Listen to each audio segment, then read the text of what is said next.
Hello. So in our last video, we talked about scatter plots and ways to describe them, such as direction, form, strength, and unusual features. So let's create a scatter plot here. 1, 2, 3, 4, 5, 6, 7, 8, 9, 10 points. Okay. And we know that we can use words like strong, moderate, or weak to describe the strength of this linear pattern. If I can bring these points closer in together, right, I would describe the relationship as strong, and as I pull them apart,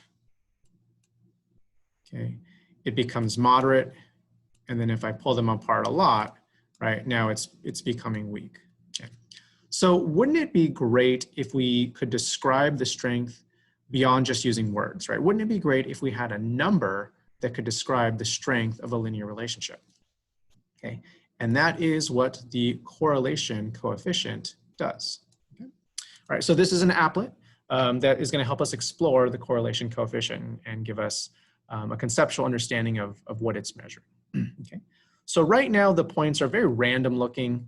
There isn't much of a pattern, and you see the correlation is 0.2096. Okay, let's pull the points closer in line, right? Actually, I'm going to try my best to make a straight line. Right? And then you keep your eye on that correlation coefficient and tell me what's happening is it's getting closer and closer to what appears to be 1, right? It's only 0.99 because, I clearly didn't make it perfectly aligned, but it's pretty darn close, okay?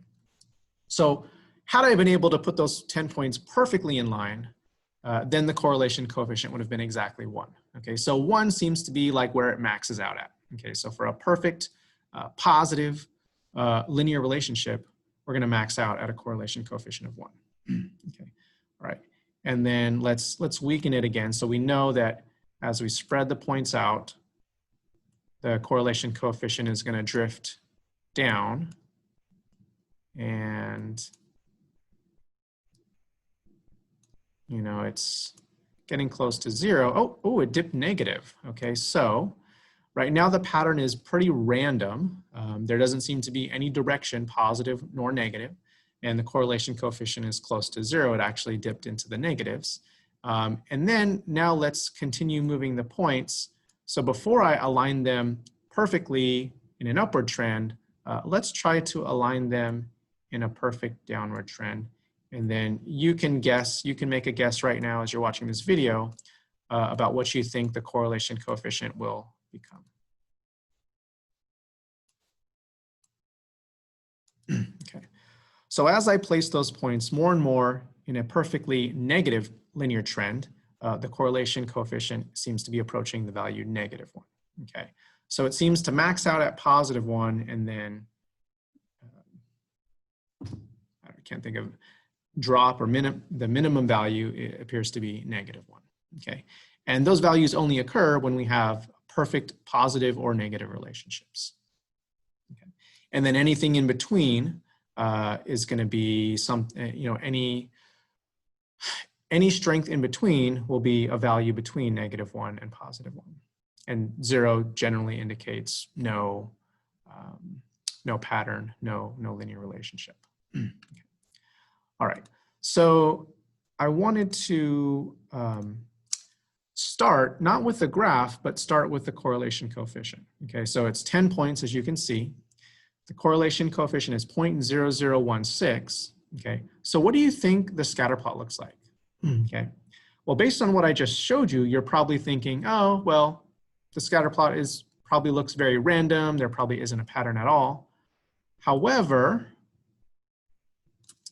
it has a very strong pattern, right? This is looks like a parabola, right? It's a curve, right? And the pattern is clear, right? I can easily trace a curve that hits every one of those points. Okay.